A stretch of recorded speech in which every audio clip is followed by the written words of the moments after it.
Welcome, everyone. Welcome to VWMOOC 24 and a session of the day. And so, hi everyone, and welcome to the Virtual Worlds Education Roundtable. We meet on Thursdays, every Thursday at 12 noon Second Life time for an hour. In the UK, that's at 8 p.m, which is the time with me, and it's 3 p.m. at US Eastern time, and other times around the world. Other times are available. VWER is a forum to educate and inform the community about issues that are important and relevant to education in virtual worlds. We work in collaboration with the Virtual Worlds Education Consortium. This is a public meeting, so we'll be keeping and publishing a transcript, and also obviously today we are being recorded, so just to remind you about that. And the transcripts, some transcripts can be found at that address. The VWER continues to develop a community of educators from around the world. We're a very friendly group, and we always welcome people who can contribute as much or as little as they want. We don't label anyone as a lurker. We're just happy to have people come along to VWER. And this week, obviously, we're part of the Virtual Worlds MOOC 2024. So welcome to this panel on AI and information literacy. And I'll just put the title into text chat. Just getting myself organized. So there'll be 3 presentations of 15 minutes. And there are 3 presenters. First of all, Sheila Weber, outside Second Life, and Sheila Yoshikawa, inside Second Life, that's me. And I'm going to be talking about the relationship between AI literacy and information literacy. Then Illios, Rossana, Barrios-Llorens on Librarians, Navigating the AI Landscape, Practical Applications and Instructional Strategies. And then Valibrarians, or Dr. Valerie Hill, is going to be talking about Metaliteracy and AI for digital citizens. After that, we'll have a short discussion, depending on how much time there is left. So first of all, I'm going to go on to talk about the relationship between AI literacy and information literacy. I'm just deciding whether to stand up or not, but I think I might stay sitting down. So I'll just put this into text chat. This is the topic. And the images were generated using Mid-Journey AI, using the prompts AI literacy and information literacy.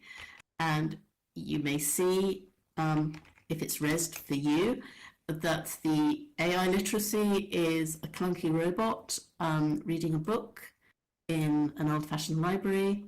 And for the information literacy, it's some kind of tree with its trunk made of books, and there's either birds or books or both flying around. I think they reveal the stereotypes of generative AI. For AI, you generally get these very clunky robots, and literacy is often associated with books. And I deliberately didn't use prompt engineering, as often I like to see the underlying stereotypes and bias which you get just by using the bare phrases. I find that quite fun. And books are still real. People still actually do engage with books. And so the outline of my presentation is fairly straightforward. It's going to be talking briefly about what is information literacy, then about what is AI literacy, and finally contrasting the 2 literacy. I must apologize in that there's a bit in the middle of my talk. In fact, it's ended up just being, I think, 1 slide where I've got the text of the slide, but I haven't written it out properly. This week at work has just been so busy. It shouldn't be, it's August. It shouldn't be horrendously busy at a university, but it really is. And also I got very, very interested in exploring the frameworks and concepts of AI literacy, and I spent too much time reading and not enough time putting the presentation together, so I must apologize for this. So I'll start by briefly considering what information literacy is. Just type the next chat. It contains two, in fact that should be TWO, very rich words, each of which has a huge amount of scholarly literature debating what the words mean. I haven't read absolutely all of it, obviously, but I have been considering what the meaning is of information and the meaning of information literacy for several decades now, because my background is information science, and information literacy has been kind of my focus for a good quarter of the century. And before that, I was doing information literacy and teaching information literacy, even though I didn't realize that's what it was.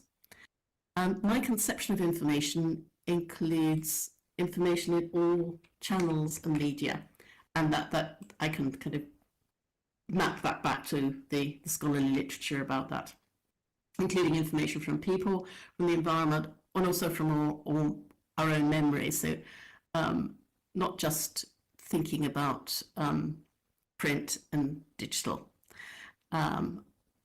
Just to say a little bit more about information literacy, which I see as a discipline and a practice with a knowledge and practice base of decades. So Bill Johnston and I have been arguing for information literacy as a subject discipline since 1999, and currently it's become a more popular idea with an international collaboration called Iliad, Information Literacy as a Discipline. And in fact, there will be a panel, which Val will also be participating in Media and Information Literacy Week, which is at the end of October, just a little advert there. So information literacy is also a practice by experts, in particular library and information professionals, by everyone else every day. And its roots, information literacy's roots, are in information science and librarianship, although it's also caught up across most other disciplines. What being information literate means is contextual and dynamic. Yourself in your own social, your own intellectual and physical environment, engaging with information and changing over time. So the environment changes and also you change within it. For example, here at the moment, some of us are more information literate within Second Life environment. We're better able to read all the information around us in the Second Life ground and the chairs and the avatars and so forth. So there is a specific Second Life information literacy.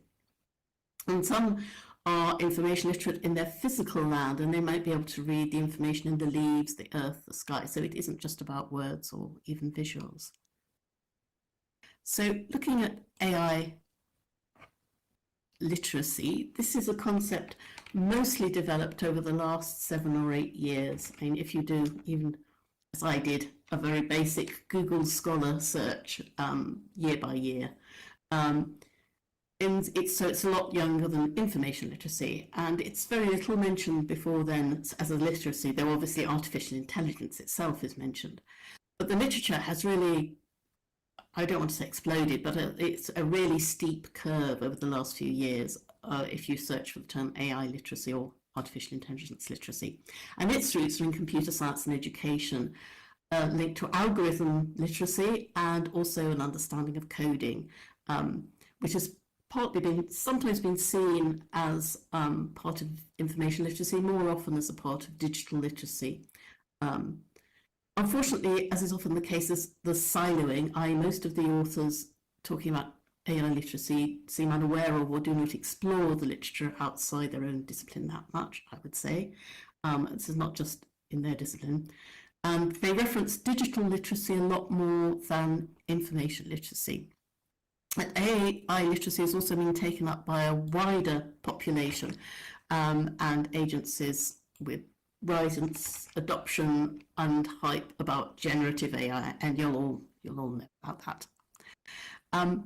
There is the issue of how you define artificial intelligence, and these are two very rich words as well. In particular, obviously, the word intelligence. What does intelligence mean? What does human intelligence mean? What does machine intelligence mean? And I haven't looked at the, oops, I think I need to go back a bit. I think we're still on that one. And also, but just to reference, there is this rich discussion, and also discussion about whether intelligence is the right word to use in this context, whether achievement or expertise, for example, might be better words to use. So I'm going to give a couple of definitions. I'll just post them into text chat as well, about our AI literacy. And it's, in fact, these are both from 2020, but the earlier ones do tend to be more like Bashir, and this comes from his book, so it's probably written earlier than the second one. AI literacy for students of the future should involve teaching them how to navigate the design process, how to understand the stakeholders for a product or a system and their needs, and how to work backwards and design that system to meet those users' needs.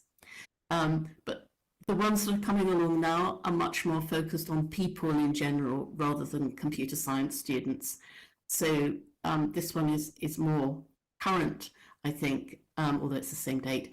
A set of competencies that enables individuals to critically evaluate AI technologies, communicate and collaborate effectively with AI, and use AI as a tool online, at home, and in the workplace. I'm not going to go through this list, and this is actually the slide that I didn't get around to writing out in full, but I'm referring here to the UNESCO Media and Information Literacy Curriculum published in 2021. It's about 400 pages long, and was a collaborative effort from media literacy and information literacy experts, which includes a curriculum, an outline of a curriculum, plus examples of how to teach it. So it's a really interesting document, which I've referenced at the end, and I have talked about before when it was published. But I wanted to highlight that there is an actual module within it specifically about AI, and which is already an interesting source of learning about AI. So I've just dumped that into text chat. I won't go through it in detail because I know that I need to get through the last few slides of my presentation. But I just wanted to flag up that this is a particularly useful media and information literacy document that's already there, that covers a lot of the items that other people in the literature, AI literacy literature, duplicate. So it could be a useful reference point.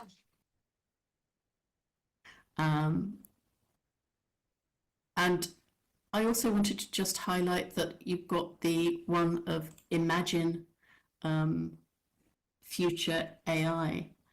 I think this is an interesting one that comes up in a lot of the frameworks, this one of Imagine Future AI, that perhaps ought to be there in the information literacy frameworks. Think about how information literacy will be in the future. Think about what information will be in the future to actually make that an explicit part of information literacy. So going on, the last part is basically looking at this model. So at the moment, generative AI mostly produces text, static and music, visuals and sound, rather than smells or solid objects. And I think there's more of a connection between information literacy and generative AI, than, because its output can be particularly easily related to information. And outputs can be obviously information. I mean, if you ask it a question and it gives you information, for example, if you ask Gemini to give you advice about how to replace a tap washer. And additionally, all the output, I think, is coming under closer scrutiny as an information object. It may be part of the general suspicion, hesitancy about any information that people come across that has arisen because of social media. But generative AI has, I think, made that even more acute. So, for example, if someone has, and I'll just, again, put this into chat.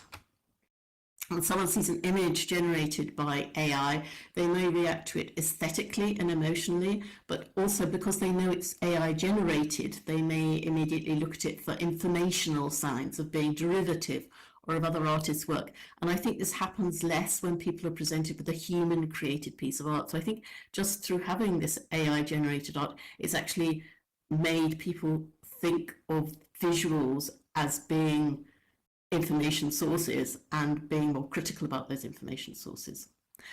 So I've taken this model from a very recent article, and it has these 12 elements. And what I do in the next few slides then is just basically, I haven't got time to discuss them all, but obviously you can go to the article if you're interested. I'm going to relate these different elements that the authors Anna Puerto et al. Have put into the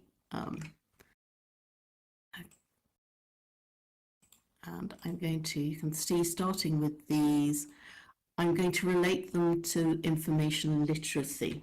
So in this, the diagram, the blue one is taken from the AI literacy, and the boxes with black writing are the information literacy.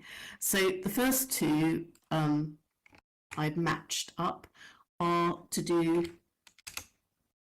with understanding what information is actually out there and available, how it's produced, and what the scope is. So you've got knowledge of generative AI models, and I think that can be included in the information literacy aspect of knowing what kinds of information sources exist and how are they produced. So additionally, you need to know about the generative AI ones. The Gen AI competency of the capacity and limitations of generative AI tools can be included in more general knowledge about the capacity and limitations of any kind of information. Then there are two to do with getting the best out of each source of information, whether it's digital or print. So the skill to use generative AI tools and the prompting skills, I think, are part of general skills to do with engaging with and using all different types of information, tailoring your strategies to get the best out of each one. So obviously a search engine to get the best out of Google, get the best out of a scholarly database, to get the best out of actually a person or an organization, knowing how to interact with them and get what you want out of them. Then there are the three which are to do with evaluation and judgment, which are the ones about detecting AI-generated content, assessing it, and knowing the context when it can be used.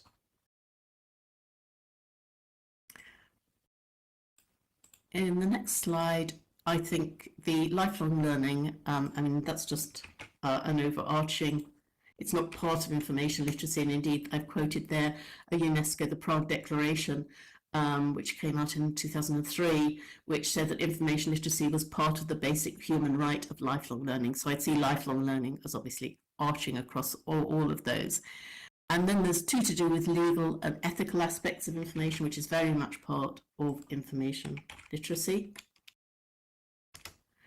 And that just leaves, I think, of things that I wouldn't see as being connected directly as part of information literacy as these elements at the end: basic AI literacy, the programming ability, and the knowledge of the context where generative AI is used, which is kind of an everyday skill. And so finally, to conclude, I think that information literacy and AI literacy can learn from each other. In particular with the AI literacy, I'm very interested in the fact that these frameworks that are being developed for AI literacy connect with everyday living. They're asking people to think about how they interact with objects in their everyday life and to detect the AI. And I think there's some very useful lessons, because a lot of information literacy frameworks and teaching is done in a formal education context, which isn't a whole of life. And so finally, there's the references, which are also on the slide and have dropped off the bottom bit. So thank you for that, and I'll now hand over to P.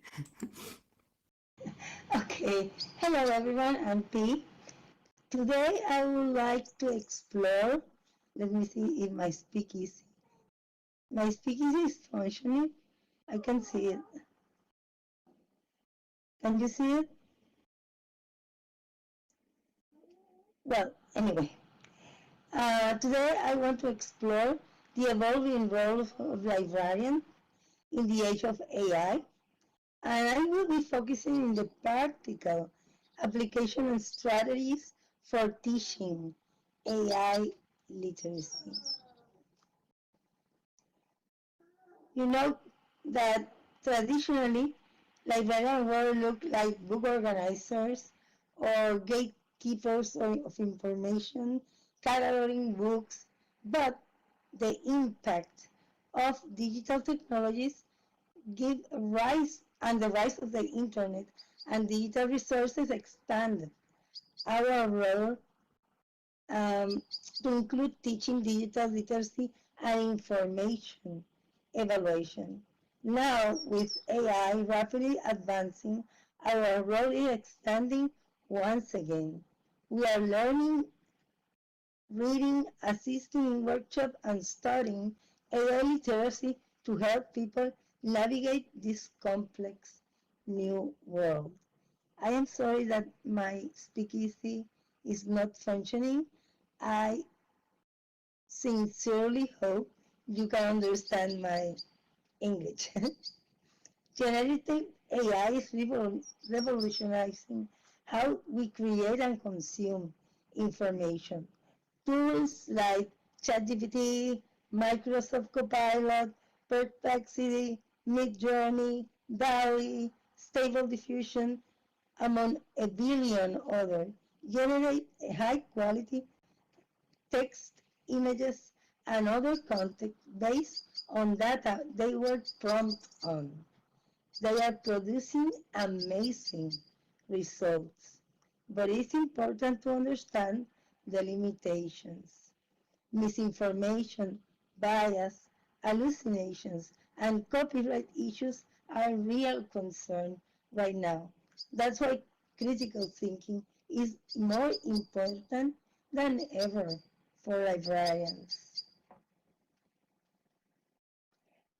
Librarians are uniquely positioned to teach AI literacy. Our skills in information evaluation and teaching make us a natural fit.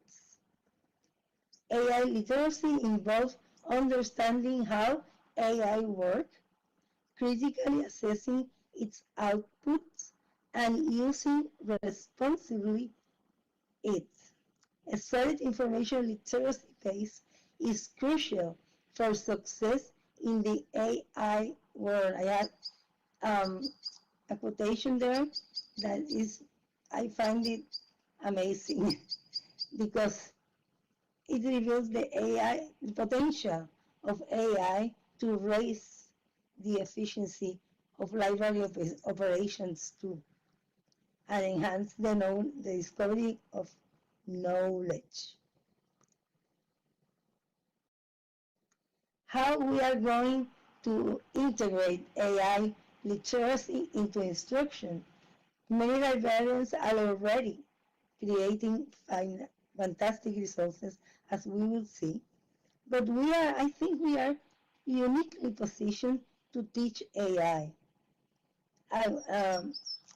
We can we can target audiences, do workshops, create interactive elements in the workshop so it can be more efficient, put the audience to work the prompts and that kind of things.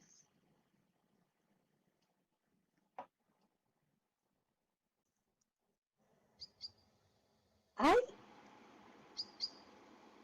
there is some I can see some of the slides, Sheila.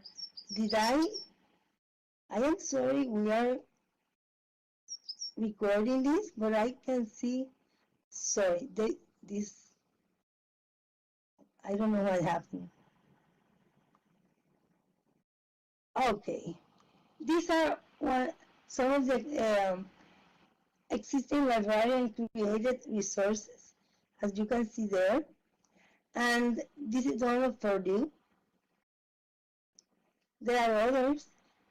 There are billions, but there is the one that I want to show you, the Washington State Health Sciences Library, London Metropolitan University, Tulane, Harvard, Emory. All librarians are doing some kind of guide for the audiences to work AI.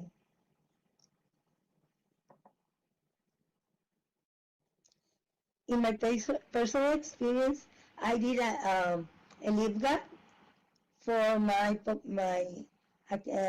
community, academic community. And I tried to, before developing the one I made for my library, I took on the task to explore the tools and guide of the other librarian had made for the academic community. In particular, in my particular experience, I developed one guide that was useful for the faculty and the students as well. My medical sciences campus, aligning it to the needs of my academic community. I tried to include as many topics as possible about what I have learned about artificial intelligence, from how to create AI references and citations. This is the other side. I know it's in Spanish, part of it. And I wanted to include the large language models they can use, and in video and images also.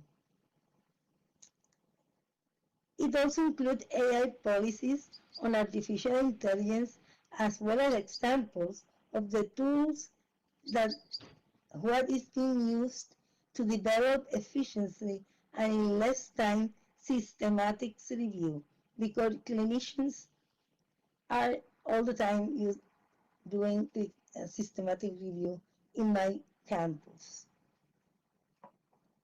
But the guide was, now I am in the right slide. The guide was the first step. It is aimed at faculty, students, and employees because in my case, they are my target. As a second step now, I will investigate what students and faculty are already working on in artificial intelligence to grasp their needs, so I can be of help in aspects they feel are not clear. Workshops then are essential, and it will be a third step, offering topics on AI for research, ethical implications, and copyright. Understanding copyright is very important with AI because the prompts are yours, and well, the image or the text is also yours, but you have to ethically say that you use AI.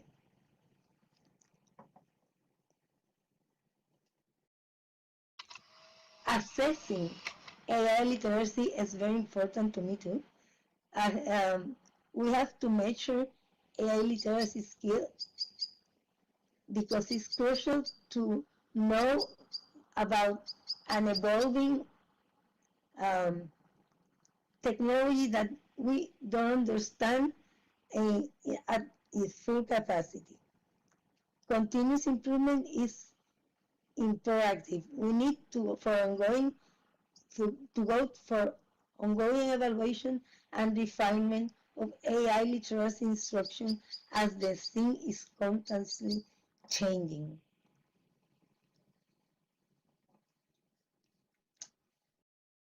And the Search GPT is coming. When I found out about Search GPT, I was able to put me in the wait list. Now the wait list is closed, so as you can see. So there will be many emerging AI search tools as well, and we have to be working with those kind of tools. I say Search GPT is coming because, you know, in the series Game of Thrones, one of the characters, Ned Stark, frequently say, winter is coming, to prepare his people for the leaner times he's so coming. Well, here we can say Search GPT is coming, and this is just the beginning. Many tools are coming too. Many databases already are including AI in their platforms for the moment as an additional cost. We don't know later how it will be. This will change how people find information, and librarians will be essential guides in this search landscape. Then those are challenges and opportunities for librarians. The challenges are the impacts it will have searching, and I can say is it the death of the Boolean operators? I don't know if everyone know about Boolean operator, but that's the techniques librarians have to search in the databases, in the search engines, and I think they will be dead soon because it's artificial intelligence. The tool does not need that we say and or not to look for the information. The role of librarians will change. So it's a challenge, but we will be helping users navigate in the AI-driven information landscape. There will be digital divide more than it is now, because using the new tools will be a challenge for people that are not getting literacy as frequently, and misinformation will be in high too. Will be high. Oh, okay.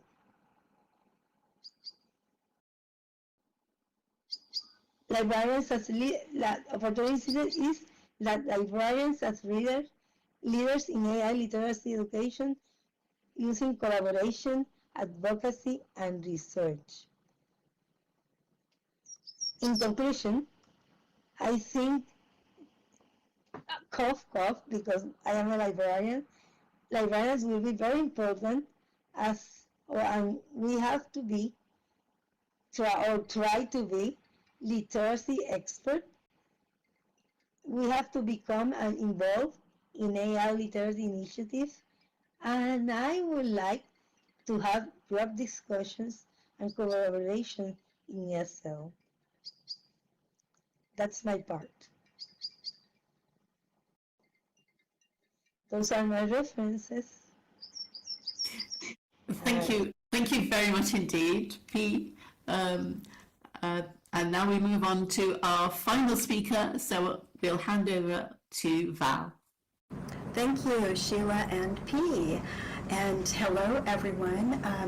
I'm Valerie Hill. Most of you know my name is Valibrarian in virtual environments, and I'm the director of the Community Virtual Library and the co-coordinator of the Virtual Worlds Education Consortium. And I'm going to be sharing today about a new term for literacy. There are so many words for literacy, but that's fine. We need words to really define things. And I'm using the word metaliteracy as a term that's personal for digital citizens. So we're going to talk about metaliteracy and AI for digital citizens. The need for digital citizenship has become imperative for us all. I'm concerned about how the next generation will be able to understand why digital citizenship is so important. And I've been researching this for about 15 years, and now I believe that AI will impact all of the elements of digital citizenship. I often share this wheel, and if you zoom in, you don't have to read all the words because we're not really going to talk about them all today, but I wanted you to see that there are 8 slices of pie on the digital citizenship wheel from the DQ Institute. These are the 8 overarching elements of digital citizenship. And each of these slices of pie show more of the concepts within each one of those overarching 8 elements. I served as an educator, both kindergarten through college level, a school librarian for over 20 years, and then a professor of library and information science. And all of these needs on the wheel became very important during that time period. Today, I'm going to speak mostly on digital literacy, and that's one of the elements of digital citizenship, since that's the focus of our talk. Literacy, I believe, is like breathing. We inhale, that's intaking information, when we read or listen or view or encounter information, and we exhale, we express, when we write or speak or create or express ourselves.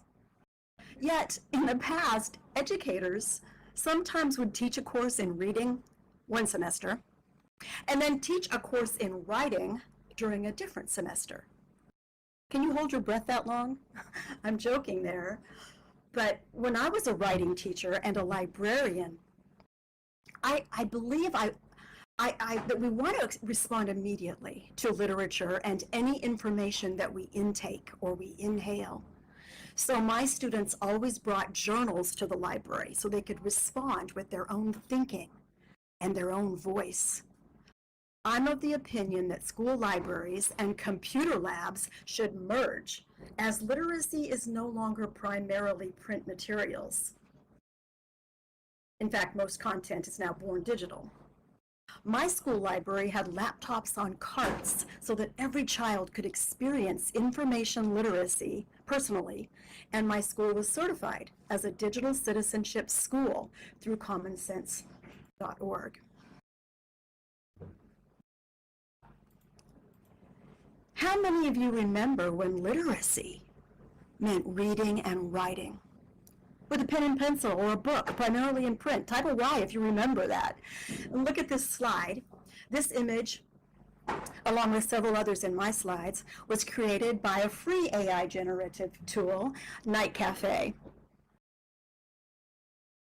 Well, today, as I said, most content is born digital.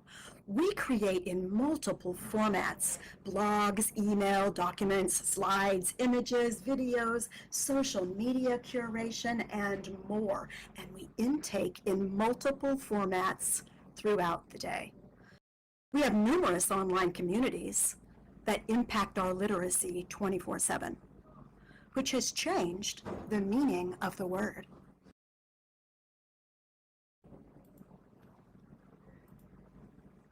Metaliteracy, that's the term I now use, which was coined by Mackey and Jacobs around 2011. And this slide shows the 4 metaliteracy learning domains, which include cognitive domain. That's what you need to know, the skills and competencies. Behavioral domain. That's what you or any student or learner should be able to do when you learn something. Affective domain.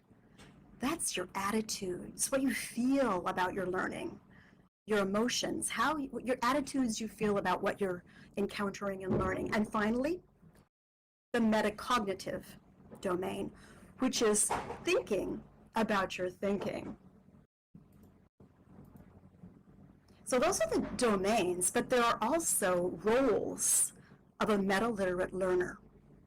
Today, literacy, it provides many roles for learners because we are not just consumers. We are both prosumers and consumers of information. And that term was first coined by Alvin Toffler way back in the 1980s. He was a futurist. We create content ourselves. Probably more content do we create than we take in.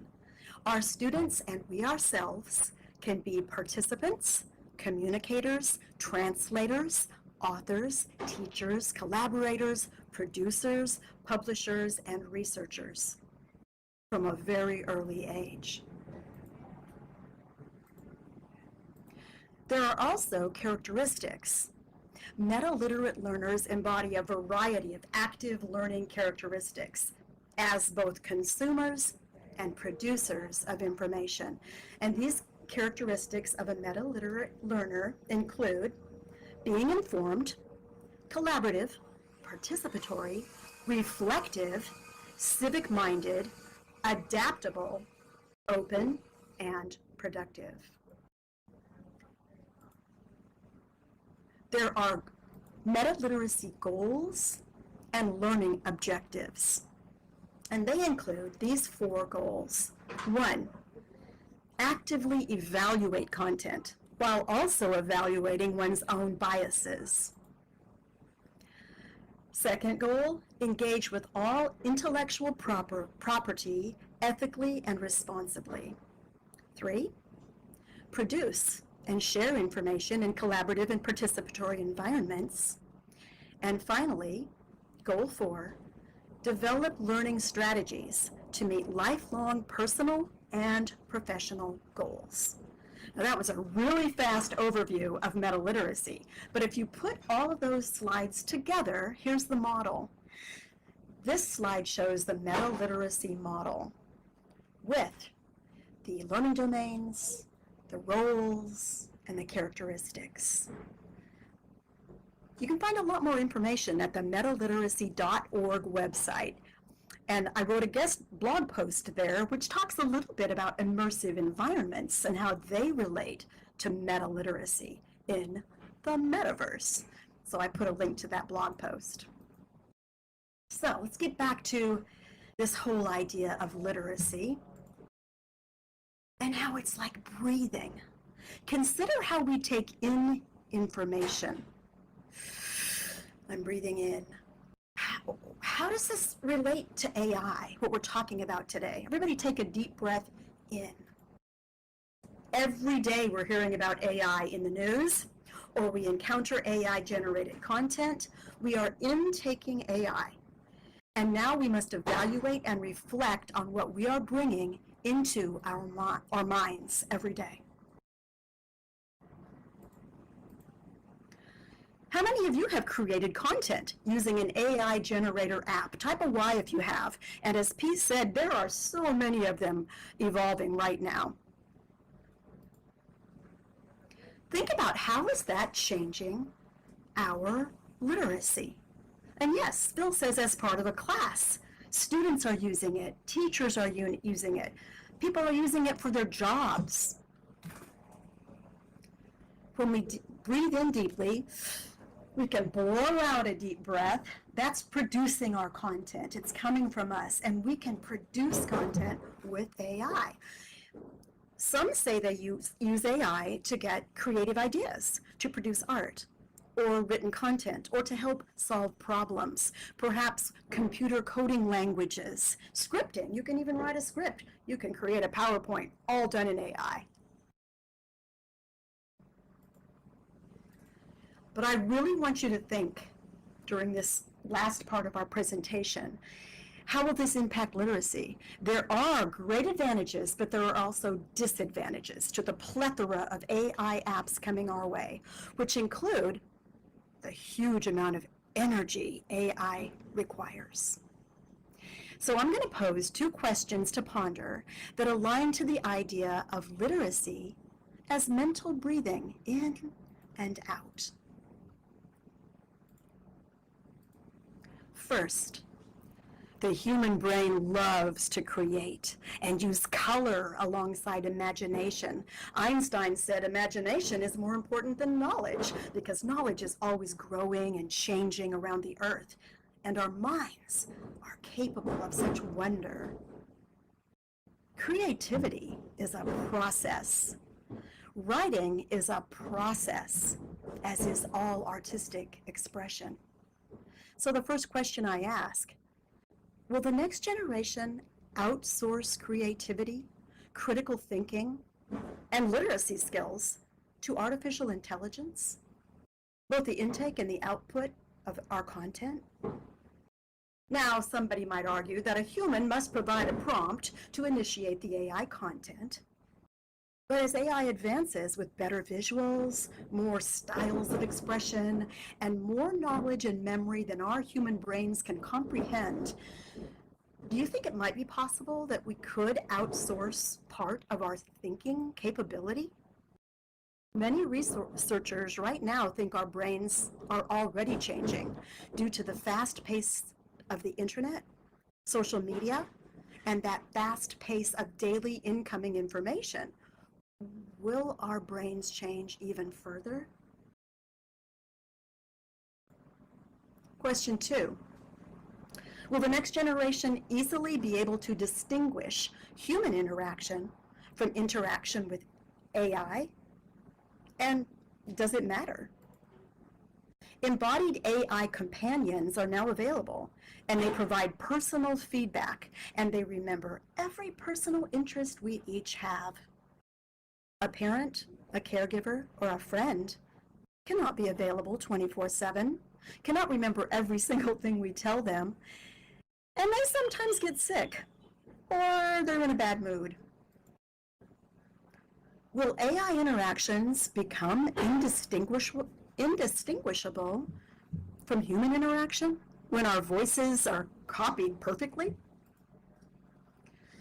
Perhaps those of you right here, all of us together sitting in a virtual world with our embodied avatar agents of ourselves, we can imagine how difficult it will become to identify a human in virtual spaces. So while contemplating those questions, let's just focus particularly on literacy. How does AI impact incoming content? Well, 3 things came to mind to me. Evaluating AI created content for accuracy requires critical thinking. Will that be important to the next generation? Oops, somebody's jumping ahead on the slide there.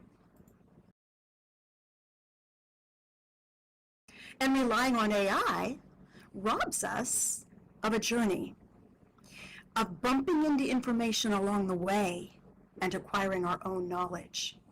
Distinguishing between human and AI created content may become difficult, it may even become impossible.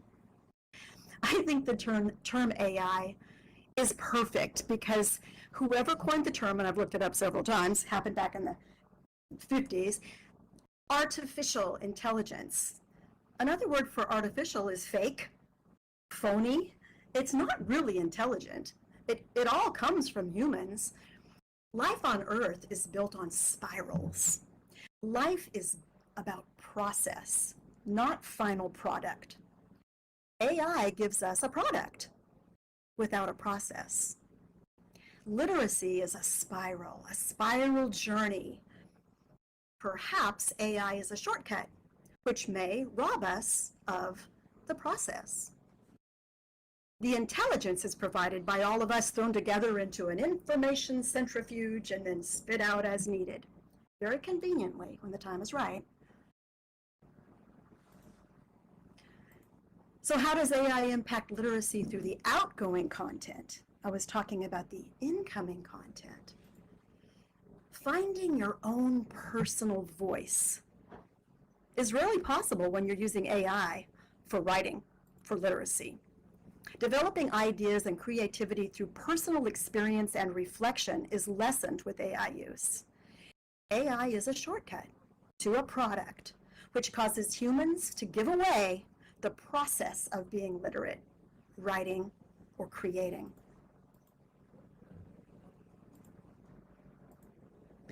Writing begins in our mind, with the pre-writing of an idea when we find a beautiful shell on the beach, or we see the wind blowing through the trees. A thought.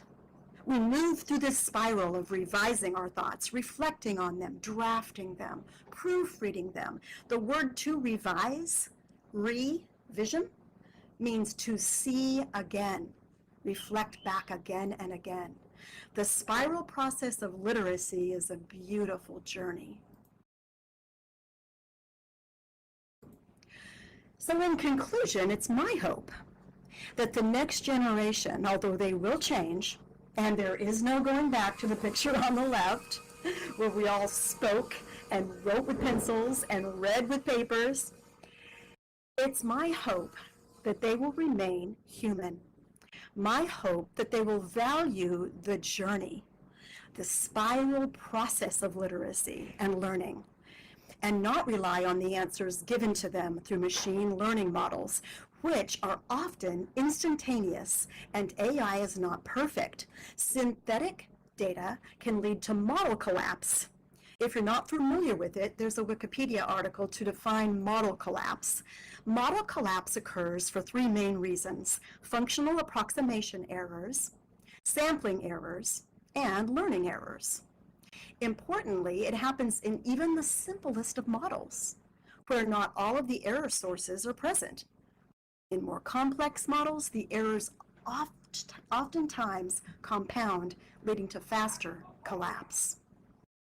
I bring up these concerns simply to help us think critically about how we use AI, how it will impact the future of literacy, and we can consider the best purposes.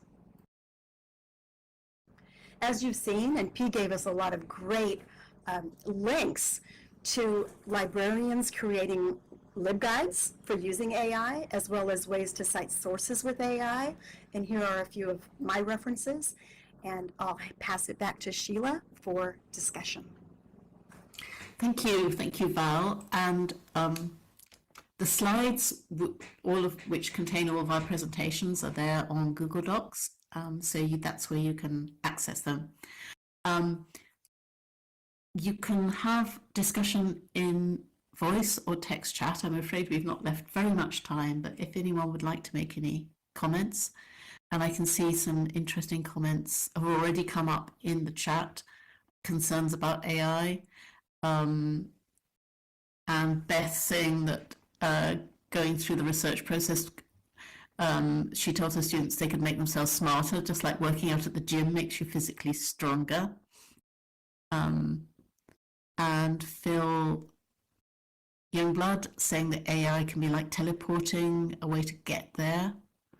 And you missed important experiences on the way if the path is new to you. I think, yes, teleporting, or even just taking a plane rather than taking the train or walking, you know, where you don't find out, learn so much about where you are and how to orient yourself.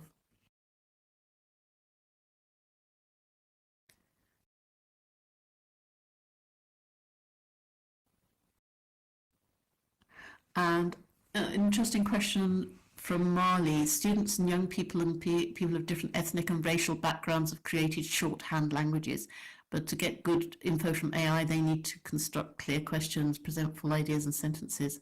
Actually, I'm not sure. I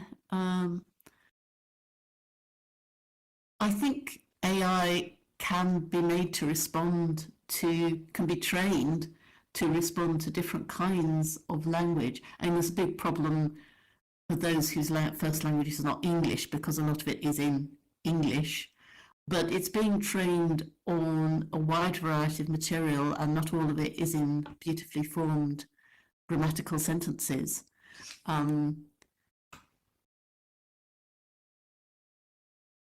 I think.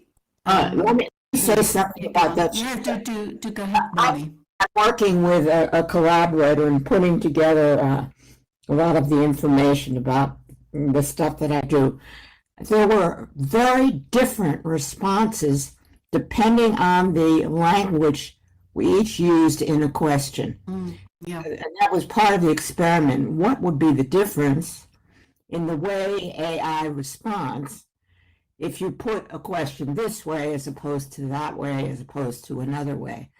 And so people need to be aware that they may need to experiment with how they ask for output or response, and that it will vary depending on how they ask the question.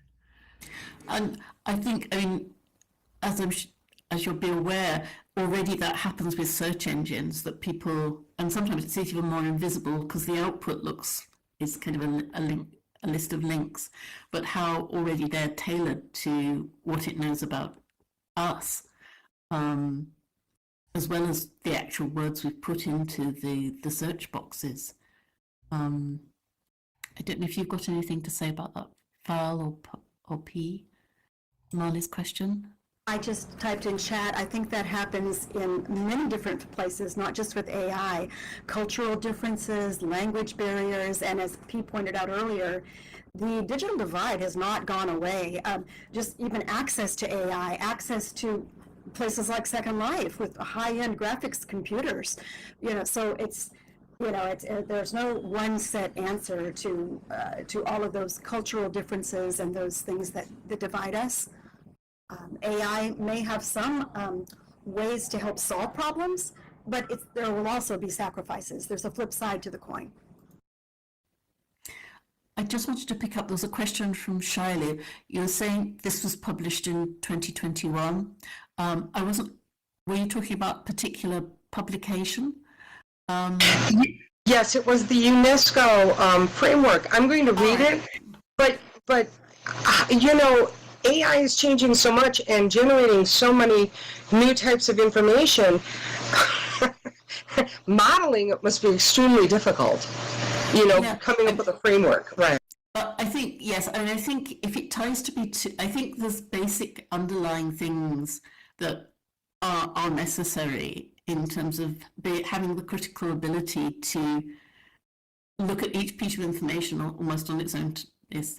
I'll get too carried away, but I think there's some fundamentals that actually don't change that much. But when you get to the nitty-gritty of exactly what capabilities there are in a particular medium, I very much agree. It's not just AI, it's other kinds of technologies as well that are changing. So once something tries to become too detailed, I think it can go out of date very quickly. I mean, the things that Val, you're talking about, the kind of metacognition and so forth, those are fundamental things that would have been useful centuries ago, and if we're around in centuries' time, humans are around in centuries, that will be useful then. I mean, what do you think? Well, my next question kind of goes along with, especially since Val and Patty are both interested in the archival practice, and you are too, Sheila. What about when AI teaches itself? I mean, is it going, that kind of information might have to be categorized slightly differently, right? And you can't foresee what's going to happen in the future and how things are going to change so dramatically, but there's got to be a way to categorize AI-generated information and something that's grounded and fact-checked. I don't know, Val, did you want to, or P, did you want to respond to that one? I have a PhD student who's looking at, is doing research about the role of national libraries and national libraries that are public libraries as well. And obviously, particularly for them, they kind of really have to engage with not just thinking what kinds of information are there, but can we store them? And I think electronic information of all kinds poses a lot of problems archivally. Are you literally able to engage with them when the devices that produce them are obsolete. Absolutely, and that's been a huge problem before generative AI came out, archival and so much digital content.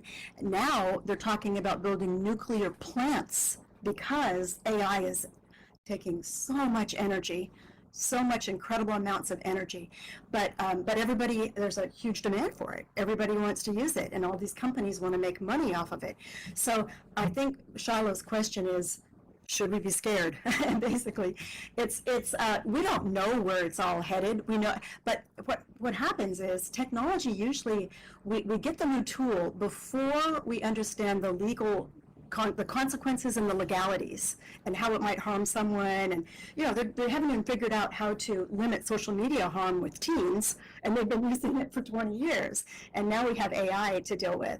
It always happens before we have the laws in place. So we're going to have to deal with those consequences. And so to me, that's why I care about digital citizenship. Laws can't protect our kids. We have to teach them that they're responsible for their intake and their output as a digital citizen. They're responsible. That's the bottom line.